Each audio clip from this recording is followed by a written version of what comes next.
All right, good morning, good evening, good afternoon. Whoa, ladies and gentlemen, citizens of the world. This is Pastor Dowell. Let me start this over.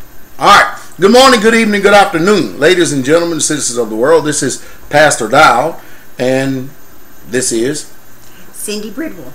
All right, this is a sister here in our church here at Straitway, and what we're going to do is talk to you about the particular uses of certain natural herbs, and we're going to speak to you about what happens inside of your body when you take certain things.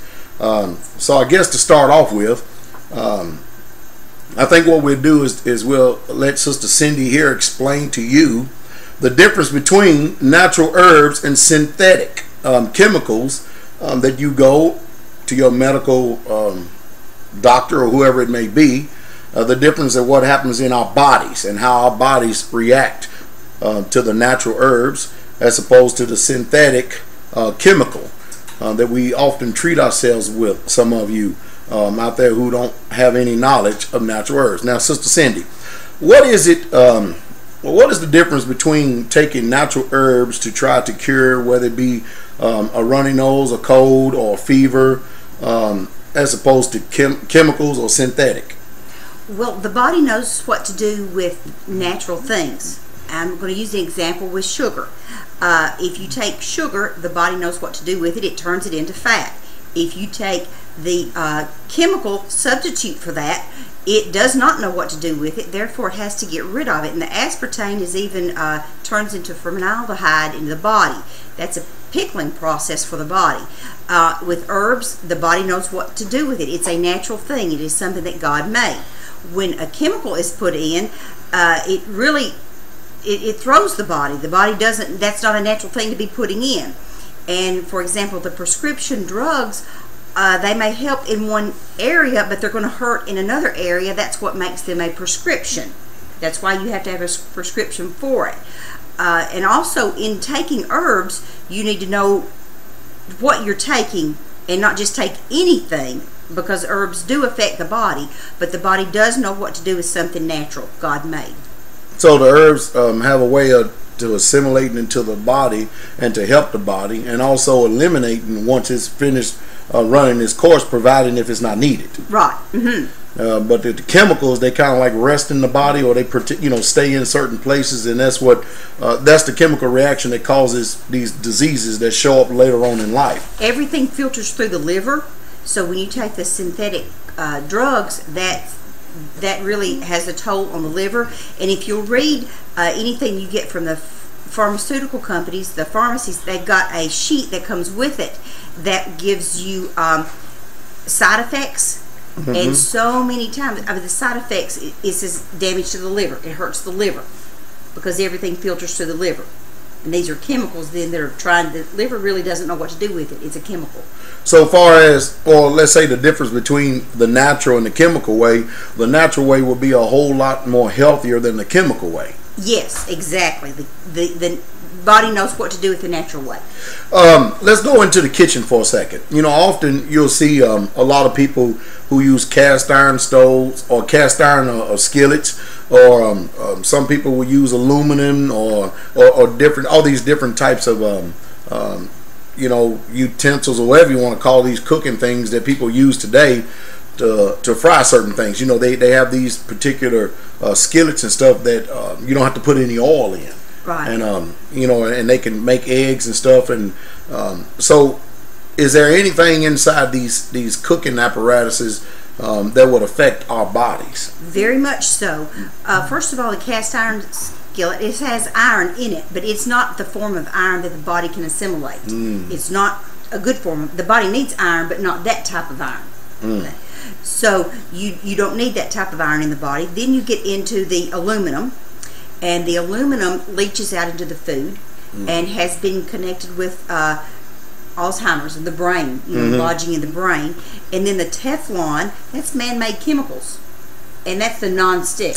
So if you use that leaches out. And if you see the pans, they begin to get little holes in them where you can see the metal. They're pitted. Yeah, that's where that's leached out, and someone has digested that. Ah. And then that, a lot of times that will lodge in the brain, and it's important for people to do a heavy metal detox to get those toxins out of the body. So a lot of times when we have these chemicals in our bodies, the only way to rid ourselves of these things is actually do some type of detox, like an herbal detox or something like that.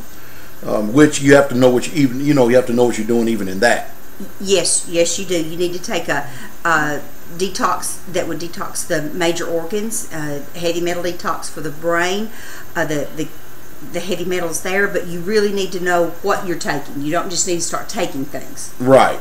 Because chances are, I mean, I know here, like we do here we pretty much almost make everything we put together our own particular herbal remedies. Yes ma'am. And we seem to be doing pretty good, because the scriptures clearly says that the Most High uses the herb of the field for the service of man. And so we use the herbs as opposed to the chemicals here. That's because that's what we choose to do. We actually think the natural way is the better way to go. Let's talk about the bodies for a second. Okay. Now, you mentioned aluminum a minute ago. And when you go to the grocery store, and I noticed, we just got finished no more than maybe a month or two ago about Breast Cancer Awareness Month or something like that. Everybody going around their pink ribbons and everything. Now, I often, just by simple deduction, have attributed breast cancer to what women are getting is to these antiperspirants and things that they're using that has chemicals in it, such as aluminum, to stop the body from doing what it should be doing. What is your take on it? That's very accurate. When women shave under their arms, then they make the least little nick or cut. Right. Small. And then they put that deodorant on, and it has aluminum. It's going right into the skin, and then there are the breasts. Look how close they are. Now, is that just aluminum, or is that aluminum, and also the antiperspirant? It's anything with aluminum in it. Anything with aluminum. You can't find them without aluminum, and that's what you need to look for. Also, in toothpaste. Right. Most of your toothpaste will have aluminum in it, and you're putting that right in the mouth. Including that other chemical substance which is harmful to the body, fluoride. Yes, exactly. And the mouth just, anything you put it in it's going right through the membranes of the cell walls. It's already into the body. So you're putting aluminum in a lot of things that you use that you don't realize that it's there. So people need to really start reading labels. They need to read the labels. And then as the people are wearing makeup, the chemicals that they're putting in their skin, they need to read what's really in that. It would be a good practice to don't put anything on your skin that you wouldn't eat. Don't put anything on your skin you wouldn't eat. Oh, now that makes sense. Let's also, because the majority of the people that come to us, a lot of people come to us sick because we're ministry, and they want, whether it be deliverance, spiritual warfare, or they want to be able to understand how the body functions and work. So they come to us. They come to us because they've tried the doctors in these medical institutions and all these other places, and they pretty much has almost left them without any hope. And so I guess we're kind of like your last stance. But we've talked about the deodorant, and that's also with male and female, right? It's just not hurting only the females, but it's also hurting the male. Exactly. What about birth control pills and all this other stuff? Tell me, or tell the audience out there, how this affects the composition of the woman's body, and also when you eliminate all these chemical substances and they go downstream and stuff, what's really truly taking place both in male and female bodies? Well, there's actually studies that show that when someone, say in Canada, for example, they may use cocaine, they may take birth control pills, and they may be on an antibiotic. And then as they go to the restroom and urinate, then that goes into the sewer system. Right. Then the sewer system will take out the bacteria, the heavy things, but some of those chemicals stay in. Right. And then that leaches back, that goes back out into the rivers. Okay. And then everyone upstream does the same thing, uses different chemicals, whatever they may be. antibiotics. Someone may be on a medicine for arthritis, just whatever chemicals are used upstream. Same process. And then let's say someone's in Louisiana. Okay. And the same water is flowing down all the way from Canada to Louisiana. Right. And then they drink city water. And again, the water's coming from the river. It's treated, but not all those chemicals are pulled out. Oh. So it's in our drinking water. Yes, minute.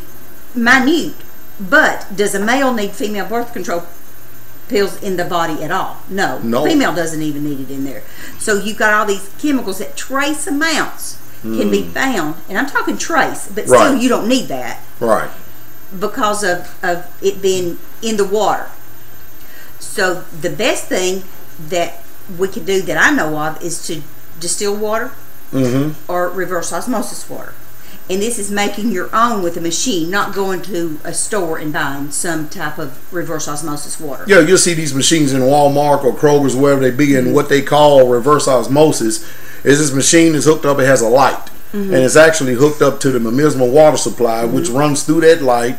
It strikes the water and it goes down into your jug at an astronomical rate. I mean, here the reverse osmosis machine that you gave us, it takes about it seems like it takes about maybe 5 gallons of water, probably 5 gallons of water to make just 1 gallon of reverse osmosis. So the truth is, they may have a process out there that's called reverse osmosis, but the truth is, you're not really buying reverse osmosis water. And if you buy water, it may say reverse osmosis and different things, but it doesn't tell you what percentage of that water is reverse osmosis or what percentage is different things. It could be 2% reverse osmosis and then 98% something else. Because that's what they put on their label. That's their rules, their regulations, and if they just, as long as it has some amount in it, they can write whatever they want to on the label and call it that. Right. So it's better for you to make your own distilled or reverse osmosis if possible. Now I know distilled water is preferred because it's, when you look at natural, nature's natural process of distilling, you got moisture that rises from the earth, it goes in the clouds, and then the clouds let the water back down. That's probably the most perfect distillation process as you can get. So you're talking about something that has pretty much the same function as nature does, a machine that would do the same thing, right? And when you distill it, it actually takes everything out, the minerals that would be in it and everything. Now I do know that the distilled water, it strips the system of everything is bad, but whereas opposed to reverse osmosis, what does that do compared to the distillation process? If I understand right, the reverse osmosis doesn't take, this distilled water takes everything out, the minerals plus what it, the bad stuff. The reverse osmosis would still have the minerals in there. It's a process of several cylinders. Right. And then some charcoal, so it would still have some minerals in there. Okay. So it'd be good to take some of both. Right. So it's actually pretty good for us because, hey, we are in a toxic environment. I mean, there's no doubt about it. Breathe it in every day. Every single day. And our food is genetically modified. It has chemicals in it. No matter what you do, I mean, you're seeing 12 and 13-year-old girls walking around with mature bodies that it usually takes somebody 16, 17, and 18 years old. You see the boys now having hair up on their face at 12 years old, almost full beards at 13 years old.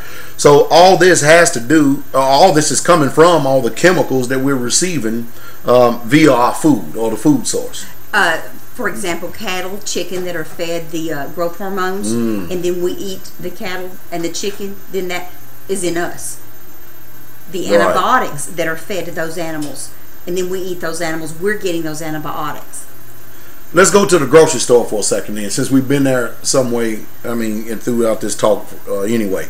All right, you go in the grocery store, I'm only talking about the grocery side. I mean, you have 2 sections. You have a section when you first walk in, which consists of the produce, your fruits, your vegetables, and different other stuff. But then that area is a real small, compact area. And then you have the grocery side that has all. It's vast. It goes all the way back to the end where normally you would have your dairy products. Right. All right. Can you give us any information on that and to try to help stimulate our mind to think more on the natural plane?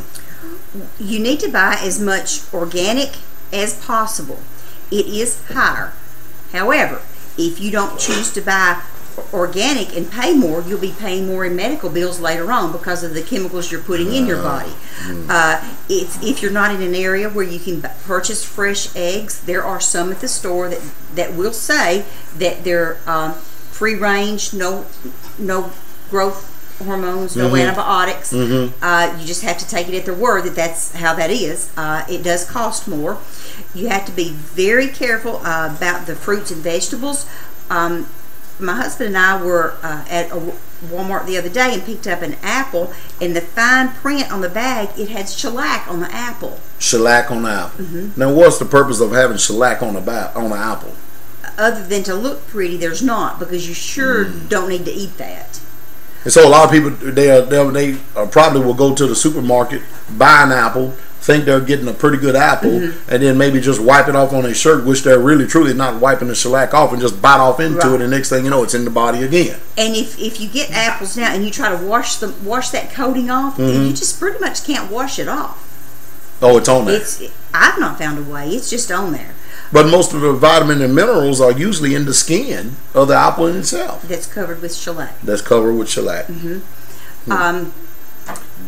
So many of when you get to the frozen section, where it's the pre-packaged meals, right? Those are just chemicals. Okay. Just look at the back. Read the label. Don't buy anything without reading the label. Right. And we kind of go by, if we can't say the words, we don't buy it. We don't eat it. Well, there's the words that we can say. For instance, you can't hardly go into the store today and buy anything that doesn't say high fructose corn syrup. Oh, and that's just very devastating to the liver. That just tears up the liver. And most people out there don't have knowledge of what milk thistle does as far as detoxing the liver. And if they do go to some of these holistic, or what they call natural health food stores that they have out there, the chances are when you get an herbal remedy or herbal tincture, it doesn't carry the potency that it should in order to even do the job. Is that right? That's right. One of the best places that I know of, if you want milk thistles, get it from a company called Pacific Botanicals. And then you can make your own tincture. Right. And there would be videos on YouTube that would explain how to do that.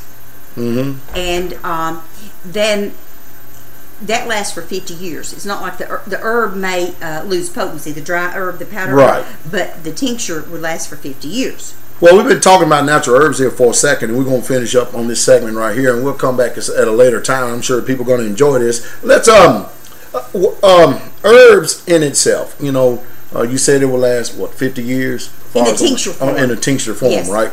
Are there any known side effects to herbs? What would happen to the body if, let's just say, you take too much herbs, or what a lot of people say, OD on herbs, as opposed if you the doctor, you get a prescription from the doctor and it gives you the directions on the bottles, and it says, okay, take so many capsules per hour, so many times a day, or whatever, and don't go past this. Now, what are the limitations on natural herbs? There are limitations. For example, some herbs would not need to be taken by pregnant women or lactating women that are breastfeeding. An example of one herb would be vitamin E. It thins the blood. But someone that's already got extremely thin blood wouldn't need a lot of vitamin E, because it would thin the blood they got cut. That would really lead to some free bleeding there. Right. So you need to talk to somebody that knows about herbs, or has a book that they can look up to see what the limitations are. Because it is a type of medicine, and you do need to be very careful. But for the most part, the majority of the herbs, there are no side effects. Right. I mean, the worst thing that could probably happen is you probably throw up, right?